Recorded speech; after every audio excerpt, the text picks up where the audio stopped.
The world is facing a serious threat.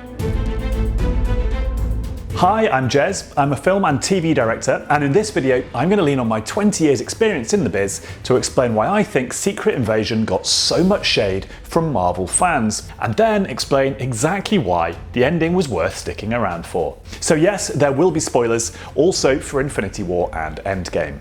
Now, Secret Invasion did take a little while to get going, and is this what got the haters agitated? Not entirely, I don't think. There is a massive reason for that. But first, let me explain some of the structural and dramatic choices the writers made that meant online commenters' favourite word was the dreaded, at least from the writer's perspective, boring. Now, from a technical perspective, there's usually three things that could contribute to this: scene structure, stakes, and empathy. For scene structure to be the cause, it would usually be weak turning points and limited value changes. For more on that, have a look at my What a Scene Is and How It Works film with Back to the Future and Star Wars Episode 3 up here, and link in the description. And if the stakes are weak, then we can often tune out. And these stakes needn't be massive ones like life or death. If he succeeds, your species will cease to exist.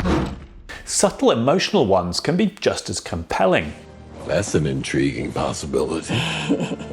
And finally, empathy connection. If we're not really rooting for these characters, then whatever happens to them, however major, doesn't matter, and we can find even extremely dramatic events boring. So, what was going on with the first few episodes of Secret Invasion? Well, there's a screenwriting book called Save the Cat, named in honour of the compulsory beat in any story where we're showed why the protagonist is worth rooting for. You're okay, Cougar. Just stay on my wing. I'll take you all the way in. It's a scene or sequence of beats where we're anchored to the centre of good in the story, and it usually involves the protagonist doing something worthy or sacrificial. It's not too late to stop, buddy. You know what happens to you if you go through with this. I know what happens to everyone else if I don't. Interestingly, you can also achieve the same thing by having the protagonist unfairly punished or discriminated against. Or, ideally, do both. Mr. Kimball, you will await execution by lethal injection. Come on, give me a hand with his hand! Kiss my ass, Doc!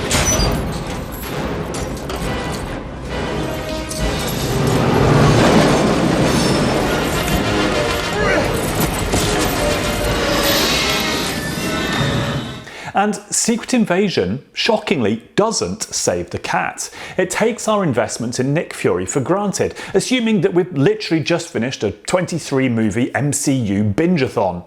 But even the major Nick Fury movies in the MCU don't really work that hard on imbuing us with empathy for Fury. They rely on the casting of Sam Jackson and his spectacular charisma. Fundamentally, he's also never the emotional heart of those movies. He's a supporting character who enables the major arcs of each movie's protagonists. And yet, in Secret Invasion, he is the emotional heart of the series. But the writers shortcut the need to root us emotionally with the character, figuring we're already there. You know what though? We're not. And this is why the show feels boring, until, in my opinion, the arrival of Fury's wife, Priscilla. And suddenly at this point, Fury is a real human, with real human feelings, frailties, and connections. Better? Is it a coincidence that this is where we feel the pace of the show pick up? In my opinion, no. Var?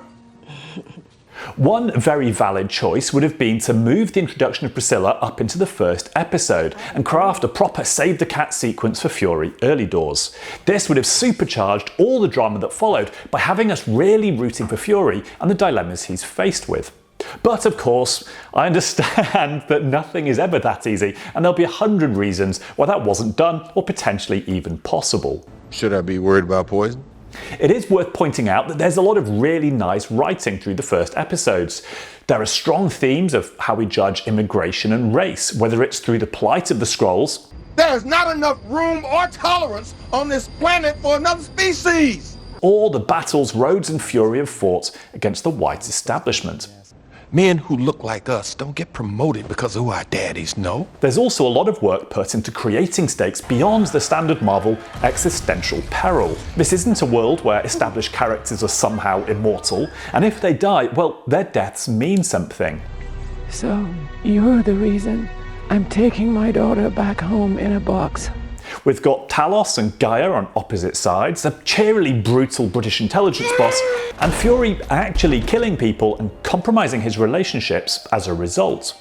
I said no. There's also a really nice example of what the infamous story consultant Robert McKee calls the negation of the negation. Essentially, this is where a story reaches a qualitatively worse charge than simply the negative state of the value.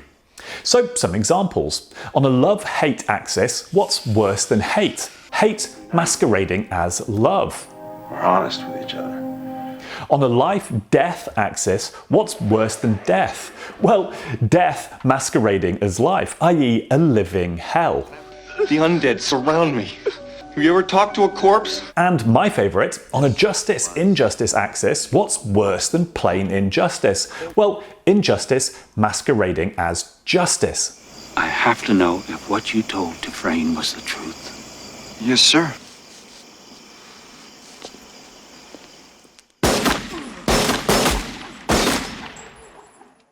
I'm sure by now you've heard.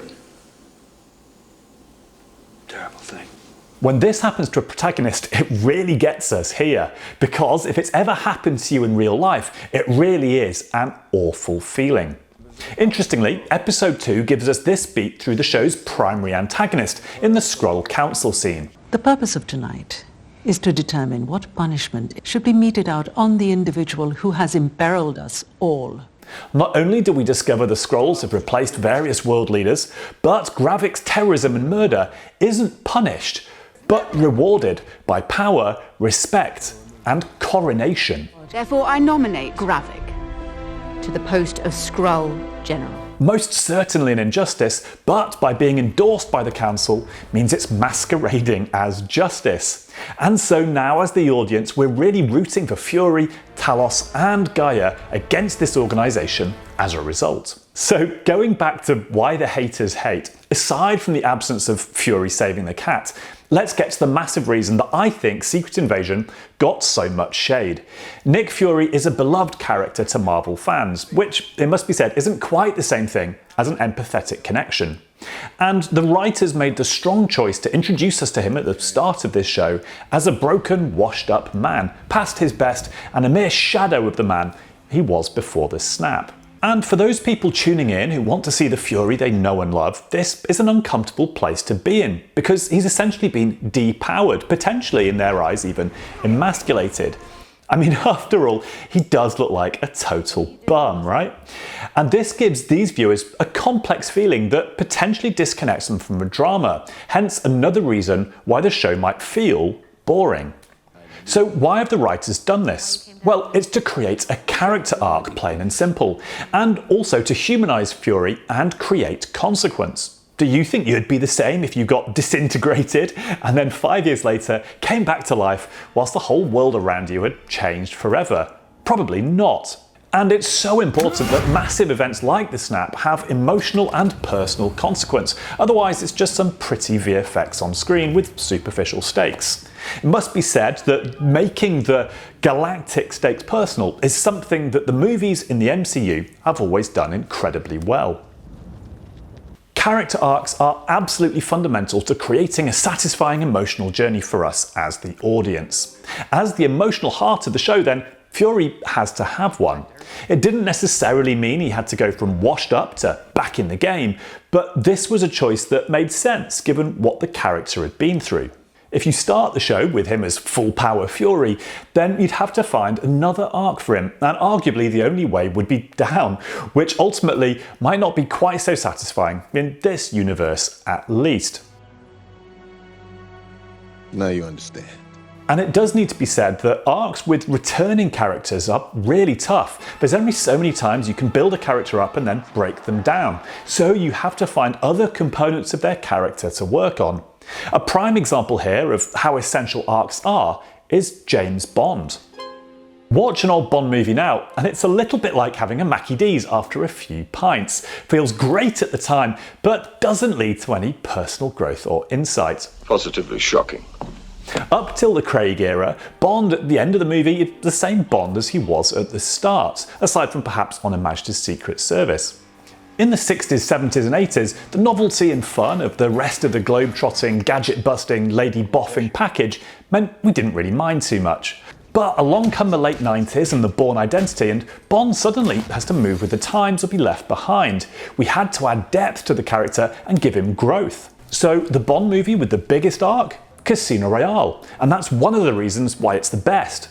After that, the Craig movies try and squeeze in themes and arcs, but none of them are as profound as that first one. Job's done. The bitch is dead.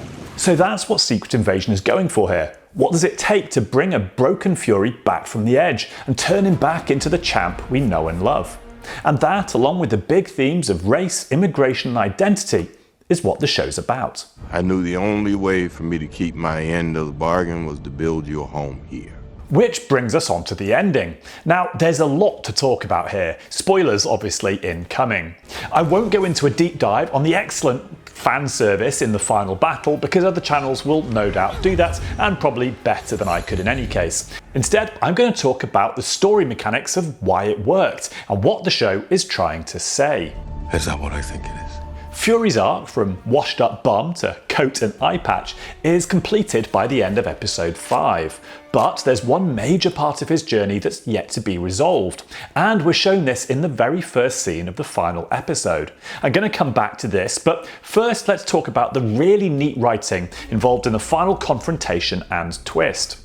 We've fundamentally got two showdowns that need to happen with Gravik, and in a stroke of genius we get to have both. Now yes, technically the first one with the Fury doesn't technically happen as this isn't actually him, but it plays like it at the time, we believe it, and we get to have the emotional impact of the father-son dynamic and resolve that relationship for us, if not actually for Fury. Do you know why I came back to Earth?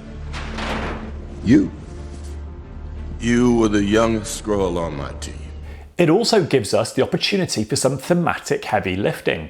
What cost does saving the world come at? Who gets to say what's right and what's wrong? Fury wants to do the right thing, but he's a realist. Because it's easier to save the lives of 8 billion people than it is to change their hearts and minds. And for one glorious moment, we get the ultimate extension and endpoint of Fury's arc from washed up bum to this.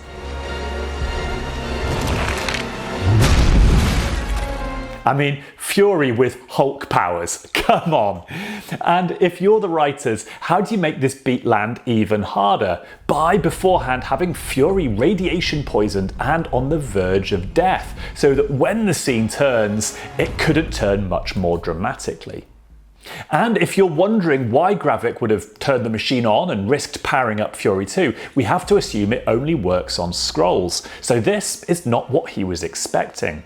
But then of course a revelation. It's Gaia, not Fury. She has no shortage of beef with Gravik, him having killed both her parents. And this twist is actually essential, because it's not actually appropriate to give Fury superpowers. In a world full of superheroes, he represents the essence and indeed best of humanity. Through will, intelligence and judgment, he represents us as the audience and shows us that we don't need superpowers to make a difference and potentially save the world.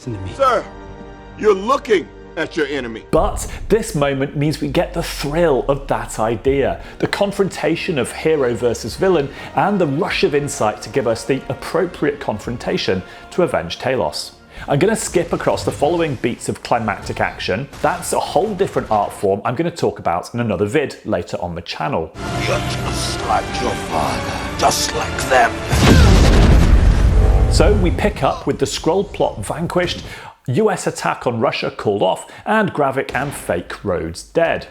But success always comes at a cost. Fury might have averted World War III, but the president has made all Skrulls now the enemy, and now world leaders are getting murdered by angry vigilantes and society is on the brink.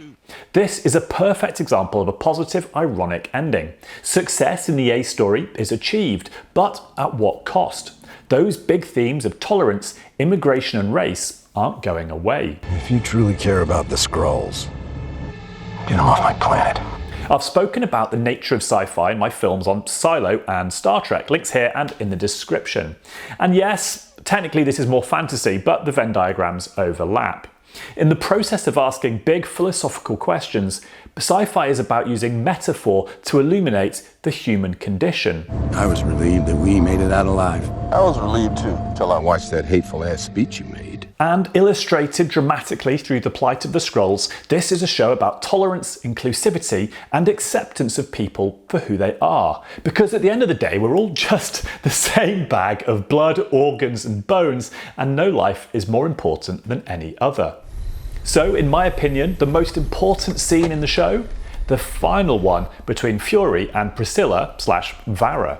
Fury's always dodged the question of whether he'd really love her if she took her true form as a Skrull. And this scene is a payoff to that and every single scene between them.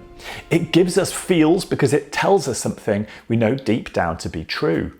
I just wanted to tell you that I love you. As I am. As you are.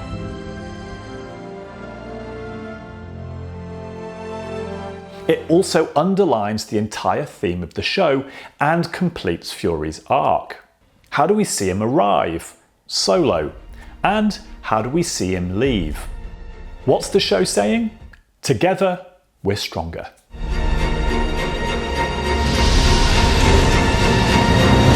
I started off this vid asking, why so much hate for Secret Invasion? The first few episodes went down like a lead balloon.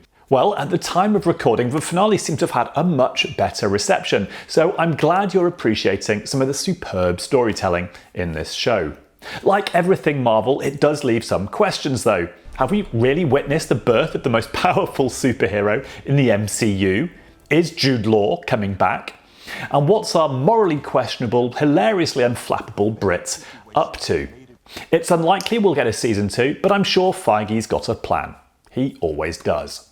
I will use you, and you will use me, and together we'll make this planet safe for both our people. A couple of quick things. If you're wondering who I am, I talk about it at the end of my Top Gun Maverick film. And this is a new channel, and it's flipping impossible for anyone to find it because it's at the relentless mercy of the enigmatic YouTube algo that rewards volume above all else. So if you did want to click like, make that a win for the little guys. Next up on Flip the Script, I'm going to talk about Apple TV's Hijack.